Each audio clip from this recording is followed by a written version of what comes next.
because I'm not like into psychology stuff, so I don't know, and I don't care, to be honest, you know.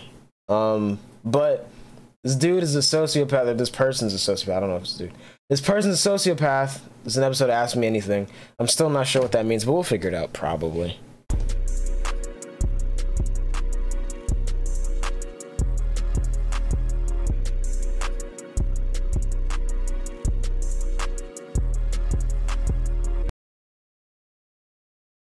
Let's peep. Oh, they got the new casting website. Okay. That's hard. How can I know that you're being honest with me, and did you lie to any of us? I don't think I've lied to For you. real, separates the gooch. What?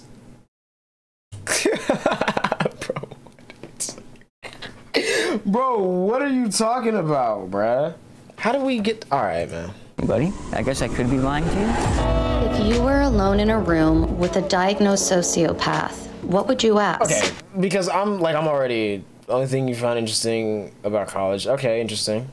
Understandable. See, I'm more of a philosophy guy. I don't really care about psychology. I care about, you know what I'm saying? But that's cool. Okay. Sociopath definition. I've probably heard it 30,000 times and I just don't care. Person with personality disorder manifesting itself in extreme antisocial attitudes and behavior and lack of conscience.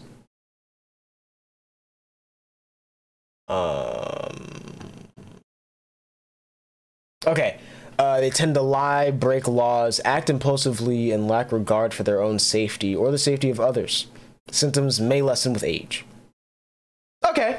Interesting. So basically the person that just doesn't care. Like extreme nonchalant vibes, pretty much, is what I'm guessing. Have you ever been in love? What does empathy look like for you? Have you ever felt guilt? That's like a complicated question.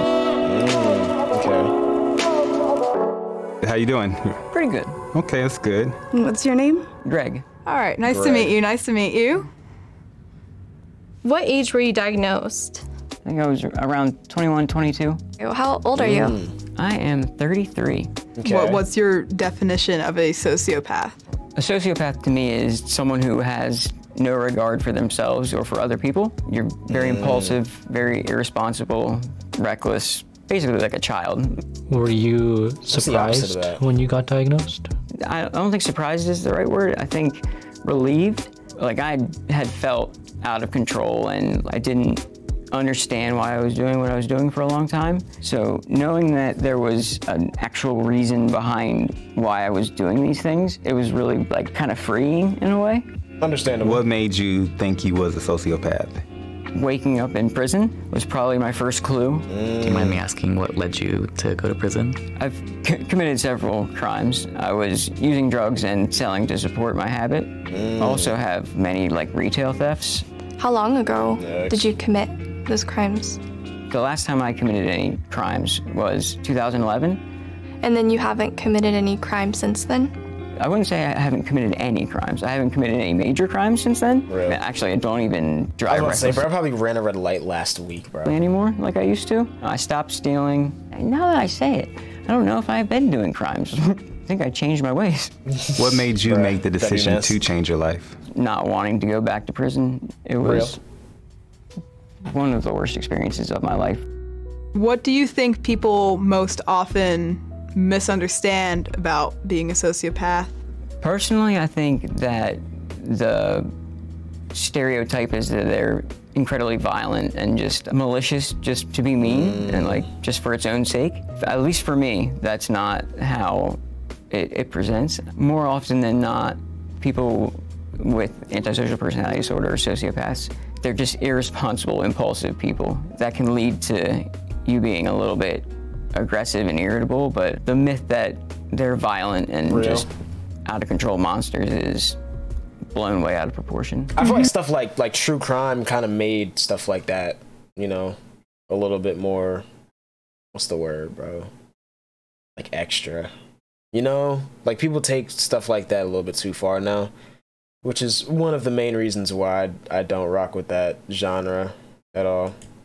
Have you ever manipulated someone to benefit you? Yeah, of course.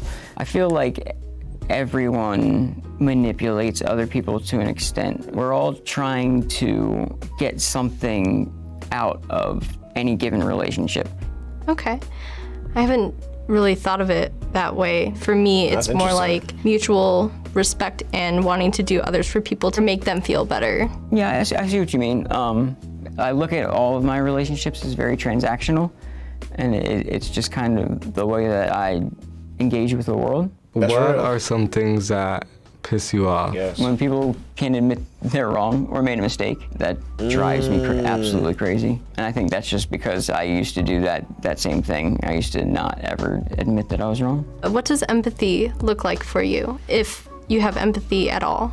So I call it cognitive empathy. It's just being able to see someone's perspective without engaging with their emotions. Instead, through a more rational and logical process. Okay, interesting, that's real. Making sure that I put myself in someone else's shoes, like, intentionally. My first response in any given situation is never empathy. It's usually some, like, logical, like, solution to the problem, when a lot of the times that's not what people need. They need you to listen and just be there for them. Have you ever felt guilt or remorse? Is that something? I feel like because the way I think, that's kind of just how I am in general. Like, I'm very empathetic, but at the same time, like, if you come to me with a problem, bro, just the way my brain thinks, I'm gonna solve it, bro. That's just how it is, though, for me. Like, I can't just, like, hear someone rant and just be like, oh, okay, cool, you know, and, like, that's it. Like, that's just not me, bro. But I think very logically in general, so that's probably why. That you feel? That's a complicated question. So at the time, I didn't feel bad about anything that I did. I really didn't have a care in the world. Once I move on from it, like, in my head, it's over to me, which isn't great when you cheated on your partner and then they don't forget about that. Yeah. But I would. I regret it now because I don't like that I put people through that, and I don't like that I hurt them. But that's now. That wasn't then. I wanted to ask you what your childhood was like.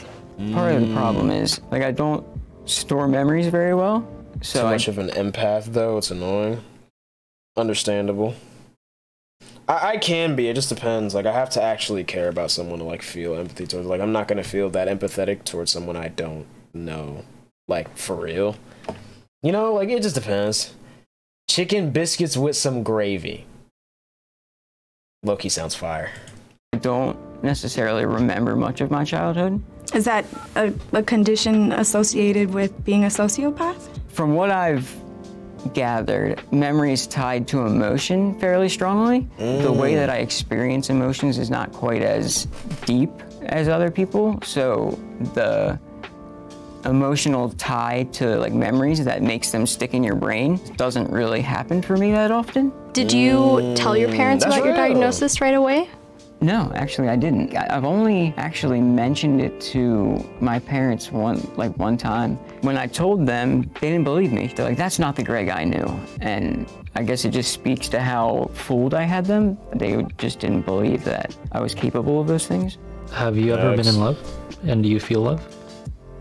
I think so. Like, I do experience emotions and love and connection and closeness. It's just maybe not to the depth or, like, breadth of some other people. Who would you say is your favorite person in your life right now? Hit on gravy because it looks disgusting. I'm just not a gravy person. Like, I'm just not into it like that, you know? And even still, like, if I have anything with gravy, I don't want a lot. I just a little, you know what I'm saying? And that's it, bro. You was a food racist. Yikes. At least you changed your ways, bro, to be honest. But yeah, nah, I'm just, you know, I'm not a gravy person with most things. I'm not really like a sauce person. Like, it just depends, bro. It really depends. I'm not picky till I am. You know, when I'm picky, I'm very picky. But most of the time I'm not. You know, it really just depends. I don't know. Followed very shortly after that by my partner. He's one of the main reasons that I've gotten better. And your diagnosis hasn't affected your parenting in any way? wanting to be the best dad I can for him is like a huge motivation. And psychology go pretty hand in hand. Let's say, humans. Nothing different. Nah, definitely. They're definitely very close. Because I feel like that, like, we can't have one without the other, for sure. It's just I'm not that interested in psychology personally. Like, I don't know. Like, I don't really care about why people, you know, are the way that they are, or think the way that they think, or do what they do. You know, it's just more about, like, you know, like, I like caring more about the thought itself. Like, where does that come from? What, you know what I mean? Stuff like that. Not necessarily the psychological part of it. But that's just me, though. Like, I don't know.